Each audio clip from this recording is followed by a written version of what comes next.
Celo Beats.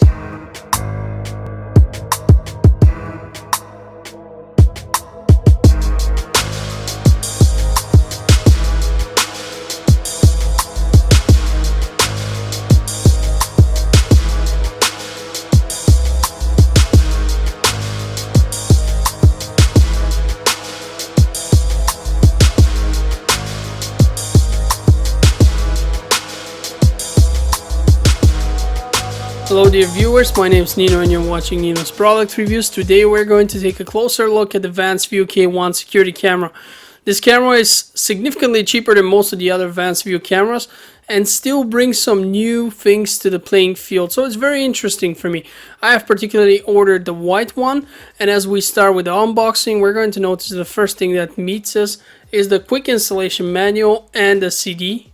This way we can install our drivers, or we could look for them online, but since I have the CD, I'm gonna get it easy and just do it. In any case, the quick installation manual is exactly what it sounds like, kind of quick and kind of short. So if you want more detailed manual, you're going to actually have to go to their webpage and download it manually. So now when we look at the camera itself, we're going to notice that it's very slim. However, it does not pan and tilt mechanically, so if you want to look at a certain direction, you adjust it and that's it. We have this microphone looking thing at the back, and that's actually our humidity and temperature sensor. And it also has a two-way audio, so we have a microphone in there, we have several speakers in there. It's a very interesting camera altogether.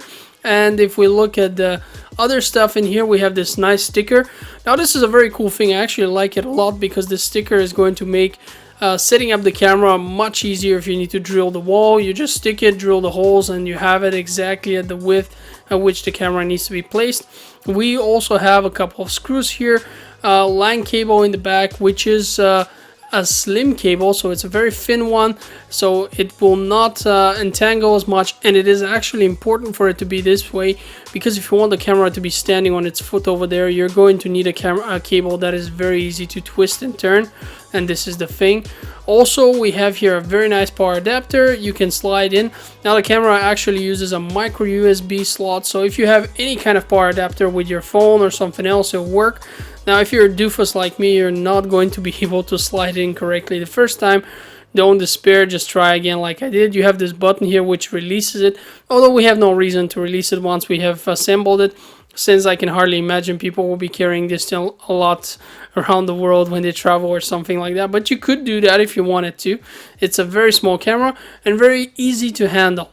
Now I want to show you something. I mentioned that you need a special cable if you want to use the camera, because as you can see, the ports are at the bottom. So if you want to use the foot of the camera, you're going to need a special cable. The only way you can use these old-fashioned cables, and I've just taken two random cables of my own, is if you mount it on the wall. Then you can put the foot back like this and plug the cables inside and everything will be fine. Of course, you can set the camera app over Wi-Fi and leave it over Wi-Fi, so that's the most convenient way. But if you're old school like me, and especially during the first setup, you do want to use the cable, you are going to have to position the camera like that at first. It's not a problem, I just wanted to mention it. I don't think it's bad in any way.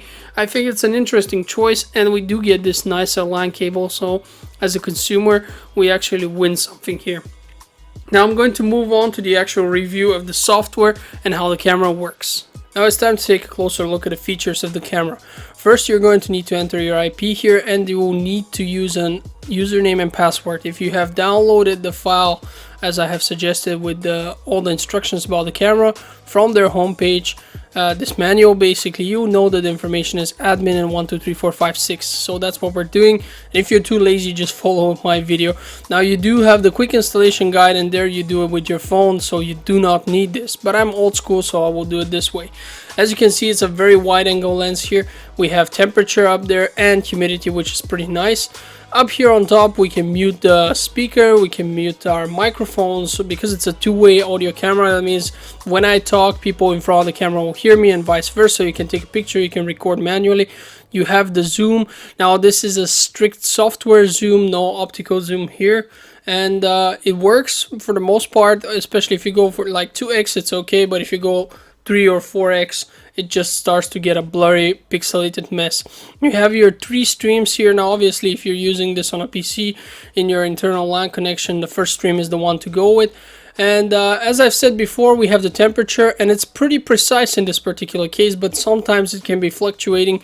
It can be up to 1, 2, even 3 degrees off. Now this is because the device itself is also producing some heat. And if the sensor is closer to the device, and you have to make sure it is not, but sometimes you might be in a place where it's tight. So if the sensor is close to the device, it will actually recognize its own heat and give it up as a temperature. So it's a cool feature, but take it with a grain of salt, you know, don't trust it too blindly. That's also why people want to use this a lot as a baby phone, because they can also monitor the humidity and the temperature so as to make sure that the baby is okay in there, not that it's too hot, which is pretty cool, and I like it. You know, it's a good thing, but always, like I say, consider that there might be a margin of error and think about that when you're using it as such. Otherwise, very nice feature. Now here we're going to go to the video settings. I've basically ignored commenting on the other ones because they're standard adjustment settings and there's nothing much to say about them. Here we have a frequency of 50 or 60 hertz, and each of the 3 streams can be configured individually. Now you can say things like whether you want audio in the stream, etc. And this is very important because the less stuff you have, the lower the resolution, the less bandwidth it will take. So if you're somewhere far from home and you're accessing your camera remotely and your internet's very slow or you have limited bandwidth, this is how you're going to preserve it and have still a fairly good connection. Now we can set the image here. We can increase brightness, contrast, saturation, and hue. We can flip and mirror the image. This can be pretty useful if, for example, the camera is mounted upside down. That way you want to flip the image, otherwise you'll look at everything upside down. So that's pretty cool, and I like that the software gives us these possibilities. Now we have the overlay time, overlay name, and the name of the actual camera here that we can set up. Also the night vision, you can turn off the IR LEDs. Now I would not advise for that because it's always best to leave it on. Why would you turn it off, you know? But if you wanted to, for example, if you worry that the tiny red lamps, which are barely noticeable, but some people have asked me about it. So some people worry that you can see them at night and that this will scare you. So you could do that. You could turn it off. Now onto the masking area feature. Now this mask feature is very, very useful. We click on start settings and we can create up to 4 windows with different sizes. Now here we have one, but I can extend it as I like. And let's say I don't want this building to be visible. My neighbors are there and they don't like that I'm filming them, so boom, I'm going to cover them up. Then I'm going to use this one up here behind. I'm going to use this second one to cover something else. Let's just say I want to cover the bottom right corner. So that's what I'm gonna do. And essentially what these masking functions are, they're going to create these black spots on the image, and everything that's recorded will just be recorded without this part. It will be invisible. And as you can see here, I cannot see what's behind there. My neighbor has no right to complain anymore because I'm technically not filming him. This is a really great feature. I'm going to disable it in this particular case because I have no such problems right now, and I want to show you the full beauty of the picture. As you can see, it's very windy. My camera is not positioned very stably right now. This is a temporary spot because the one where I'm going to use it is indoors, and I find that outdoor recording just show the saturation and the wide angle lens much better than indoor ones. So that's what I'm going for.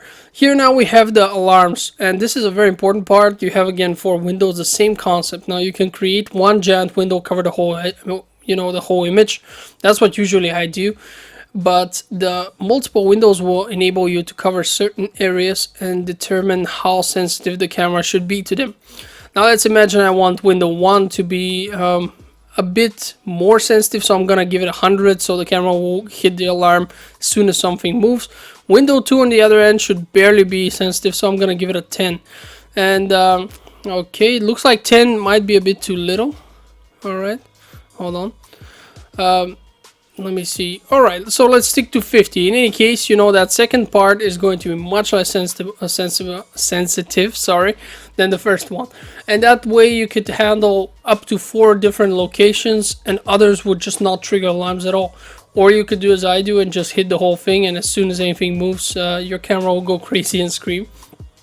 In any case, you have these possibilities, and I always find that very nice. Now the audio detection can be turned on, and this works. You have to play with the sensitivity, however. Basically, as soon as if it's in a quiet place and suddenly there's a sound, and depending on the sensitivity, for example, if it's a bang, the camera will start recording, stuff like that. Then you have temperature alarm detection and humidity alarm detection. Now this is where people who want to use it as a baby phone can also kind of play it safe. You should, however, never use this camera to replace something like a smoke detector.